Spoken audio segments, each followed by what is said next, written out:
Good morning and hello. Good morning. Welcome to Smokeageddon, day 27. Yeah, this is crazy. It's getting to the point of ridiculousness now. I cannot believe. Like, when it happened at first, I was like, okay, this will last a couple days and then go away. And now it's so many days. And when it happened at first, at least up in Templeton, it lasted for a couple days and then went away. And I was thinking, okay, that's the event for the year. And then now we've been surrounded by it for... Yeah, it was gone, and I was like, God, that really sucked. And we had it for like 5 days, and it was hot, and at least it's not super hot, but I mean, God, it just sucks. It's really bad. You know that actor Shia... LaBeouf? No, it's LaBeouf. LaBeouf is my father's last name. We finally know. I finally got a soundbite of him saying his name, Shia LaBeouf. We didn't know if it was LaBeouf or LaBeouf. LaBeouf is my father's last name, which is misspelled because my grandmother was a beatnik poet, and in the 50s, it wasn't cool to be a lesbian in Louisiana, so she changed the spelling, moved here, and started being Ginsberg's beard. And the first name, Shia, is Yiddish, means gift from God. Last name means the beef in French, so my name means thank God for beef. That's awesome. I wish that was my name now. I wish Shia LaBeouf was my name. Thank God for beef. We were asking you. Shouldn't that be, why can I ever remember his name? The guy that is the new mayor on American, or on, yeah. God, I don't have that button either already. Son of a bitch. Beef is what's for dinner. Yeah. Sam Elliott. Sam Elliott's name's actually Shia LaBeouf. In a perfect world. And now, very late. Beef. Yeah. It's what's for dinner. You are fake news. Shut up, Trump. All right. So, anyways. Yeah, you're right. That is not his name. We just made it up, Don. Sam Elliott is his name. Yes. Yeah. Not Shia LaBeouf, even though it should be. Shia LaBeouf is his name. God-given name should be Shia LaBeouf. Sam Elliott's name should be Shia LaBeouf. Because thank God for being. Yeah, sure.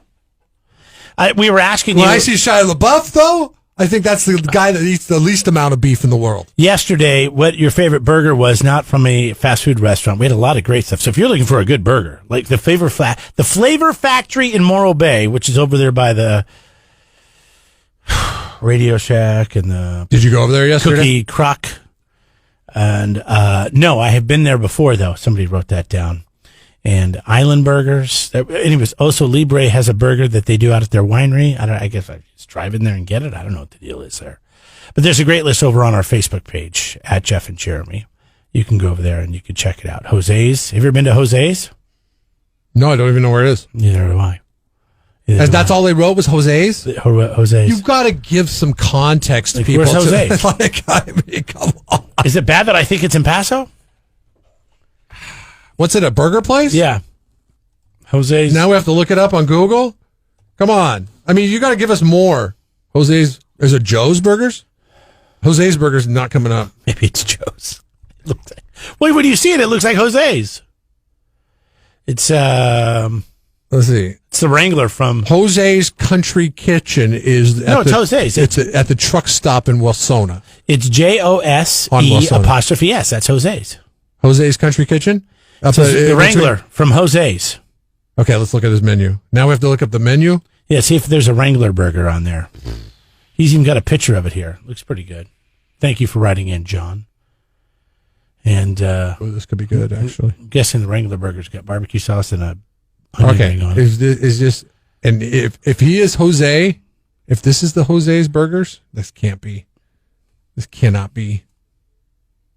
No, that's in La Jolla. Okay. Jose's in La Jolla, by the way, makes burger with chorizo and regular burger. Jose's Country Kitchen. John works at Dan's, he's a line cook at Dan's The Grub Shack.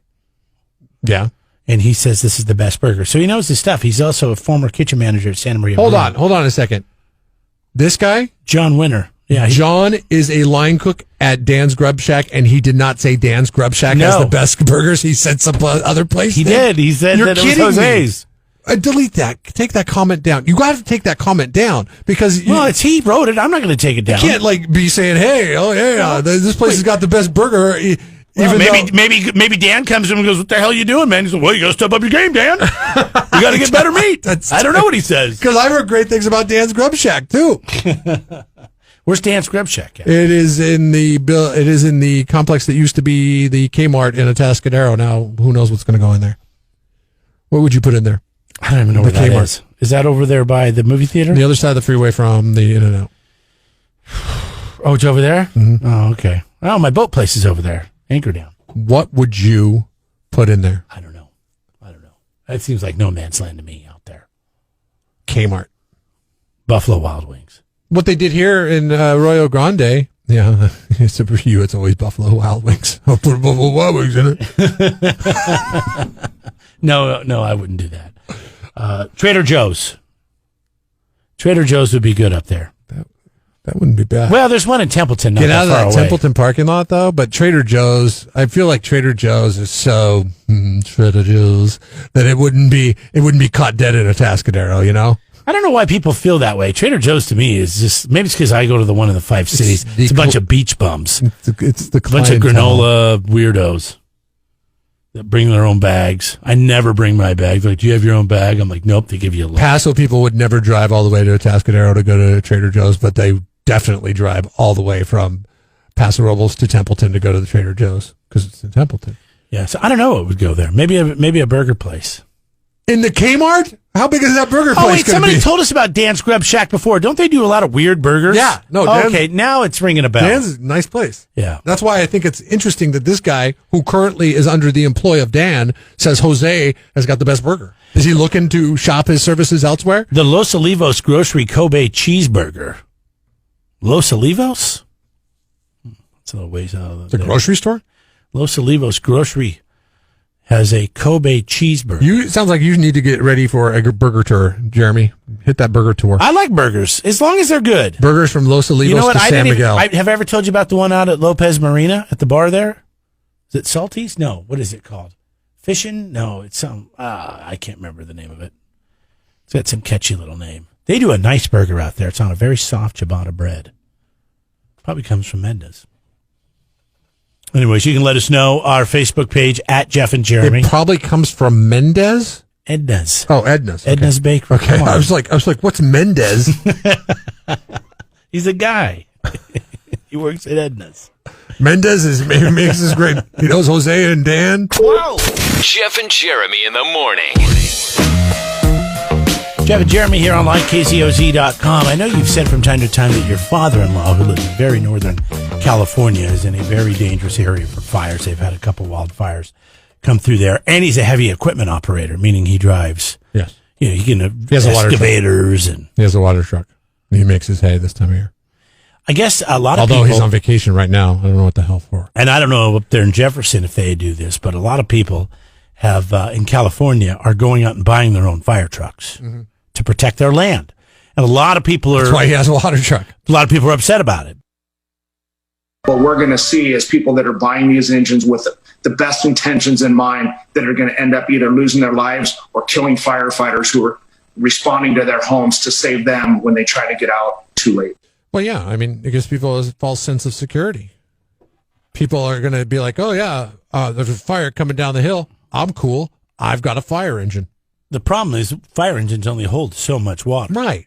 It's a false sense of security. It's kind of like, remember when coronavirus first hit? I hate to keep going back to this, but it's at the forefront of everybody's mind. When coronavirus first hit, we went a long period of time not knowing that we're supposed to wear masks. Then we started wearing masks, and then they started saying, oh, well, actually, masks are not good for the coronavirus. So then we went off the mask because the reason why they said the masks weren't good for it is because it gave people a false sense of security. Then they went back and they said, okay, well, it's better to not spread it than it is to spread it and have this false sense of security. So everybody put the mask back on type of thing. If everybody went out and got a fire truck, they would all have this false sense of security that they would... could you hook up a hose to a fire truck and use it? Oh, yeah, you can figure it out. It's probably not You that can hard. figure it out. Yeah, I mean, I've hooked up. My grandfather was I've done stuff like that before, so I can do it. But and I've seen it done. It's not. What was your grandfather? A firefighter, or what was? What did he do? No, he hauled he was a diesel or a gas tanker trucker, And so big hoses that lock in and you lock them in. Moving liquids from a truck. big, gas tanker trucks. And so, and then I've been to wineries where they hook up these pumps and they're like fire hoses and to spray down equipment and things like that. So, I mean, I think anybody could pretty much figure that out.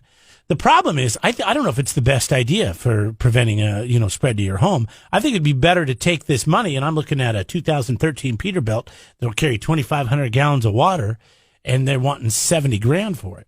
Mm-hmm. I'd go buy a backhoe or a bulldozer around my property. Yeah. Cut a fire line around your house. Build a really established fire line. And then just put sprinklers on my roof. Yep. I don't know if that always works. Maybe it does, maybe it doesn't. But I've never been in that situation, thank God. I lived in a part of eastern Washington when I was in high school. Fire came down the hill. The winds were blowing. And it would burn, the first 2 houses down on one side of the street. Skip 4 houses and then burn 4 more houses down. But the 4 houses in the middle just got lucky that the embers blew right over their house. Maybe they had sprinklers on top of it as well. But do you feel like Midwest people are like, forest fires, that's nothing. That's just you guys aren't prepared very well. Why don't you? No, I think it's a dangerous area that people don't think about. Even though you know about forest fires, if you live anywhere, even in rural areas of our county, I think that's something you got to think about. Mm-hmm. But the people in the Midwest are like tornadoes. I mean, you can't stop that. You can stop forest fires. Do you think they think we're idiots out here on the West Coast? Because tornadoes you can't stop, but they just go ahead and keep going at it. But they're like, how come you guys can't? These are fire tornadoes, Jeff. Huh? These are fire tornadoes. Well, I understand in some cases they are, yes. The wind gets blowing. I understand that. But the tornado could not happen if the fire was not. A fire tornado cannot happen unless the fire starts first. Right? Yeah, but fires start all the time for a number of reasons. Lightning strikes, power poles, idiots. Idiots is like the main reason for it, though. Well, the new conspiracy theory is now people are starting fires to, I don't know. What is the conspiracy theory? I love conspiracy theories. Please tell me. One of them is that it's politically motivated, and they're trying to cause chaos. And I've read that people think that liberals are going out starting these fires to make this country look like it's even worse shape than it is, so Trump won't get reelected. This is stuff I've seen on Facebook. It's ridiculous. But there has been, and I know up in Washington State, right? Where we grew up in the western side, in southeastern Washington, the east, whatever.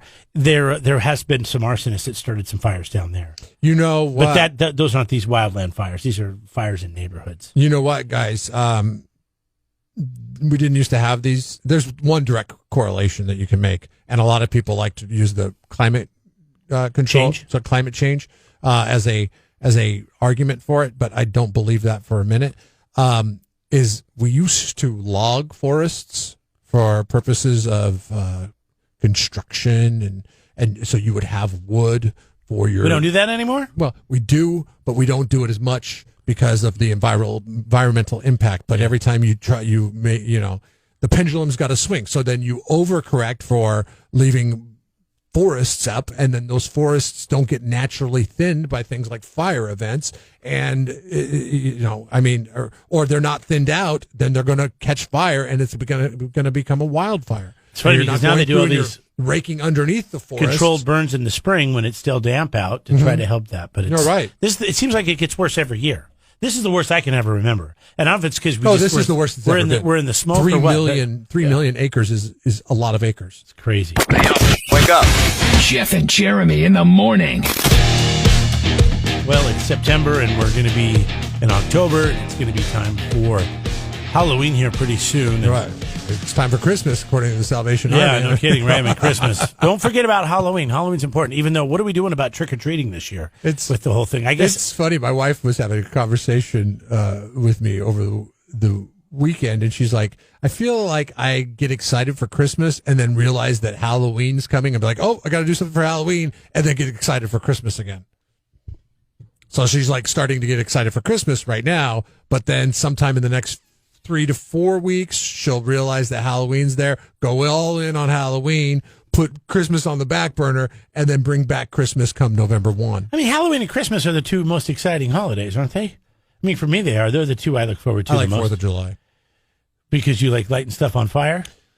Like fireworks? I mean, I just like the 4th of July. I mean, in this year it was a bit of a downer. I like the parades. I like the gatherings. I don't do all that stuff, so maybe if I did, I would like it more. But I do like Halloween, even though I don't participate in a lot. But I like going to scary, haunted houses, and I don't know. I just like that time of year, and then of course Christmas is awesome. You could buy the haunted house in Templeton if you want. You like haunted houses so much. Well, I don't want to buy it. I just want to go for sale, see it for an hour, and then leave. Oh, okay. Do you think it's haunted? Does it look haunted? I mean, yes, of course it looks haunted. It was a haunted house, right? But do I think it's really, really haunted? I don't know. It's a tough sell, right? I mean, if you're the listing agent on the haunted house in Templeton, how do you convince that the haunted house is not really haunted? It was just haunted for monetary purposes. So I guess L.A. banned trick-or-treating. Well, they've now changed their mind on that. They reversed the ban on trick-or-treating. And as of now, trick-or-treating is back on. We are going to trick-or-treat at home. They're going to go trick-or-treating at every single door, and my husband and I will be at every door, and we will give them treats. That's nice, Richie Rich, if you live in a mansion. Yeah, that's a celebrity. That's some chick from How I Met Your Mother. So that's really nice of you if Allison you have 12 rooms in your house. But what if you have 2 rooms in your house? Well, now your temporary housing is in an apartment complex. You can go around to the apartments. Mm-hmm. I don't know. I don't think people are going to be handing out candy this year. I really don't. You live. Didn't you tell me once that a bunch of elderly seniors live in your apartment? Yeah, building? and I mean, they may not want to have a bunch of kids. My situation. I mean, my situation removed. I just don't think that people are going to be handing out candy this year. I just don't. Well, the candy's out. I saw it at Costco. I almost bought some. That's because retail. It relies on consumerism and consumerism. So what are the plans then? If you have kids, what are you going to do this year? What's the talk? Well, it's to wait until we get closer to the date. Oh, so you don't have a plan. See what the deal is. You're just playing it loose. Yeah, I mean, we might get. We're getting under 2 months now. There's been talks of getting parents that are okay with it together and having like a trunk or treat situation where we sit at the cars in a parking lot together in a decided place, and that doesn't sound like have fun. them all walk for everybody's cars. That doesn't sound like fun. You just walk through a parking lot and get candy out of a trunk? Mm-hmm. Do you think that's fun? It's very streamlined. That way you can get home in time to do whatever you want to do. It takes like 15 minutes and you're done.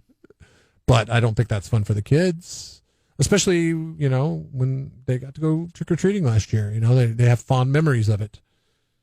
So I don't know. I mean, who knows? Maybe. What's the difference if you get in a parking lot or you just let them go through a neighborhood? The difference is the people that are getting together in the parking lot. I see. Whereas you have no idea when you're coming into the neighborhood.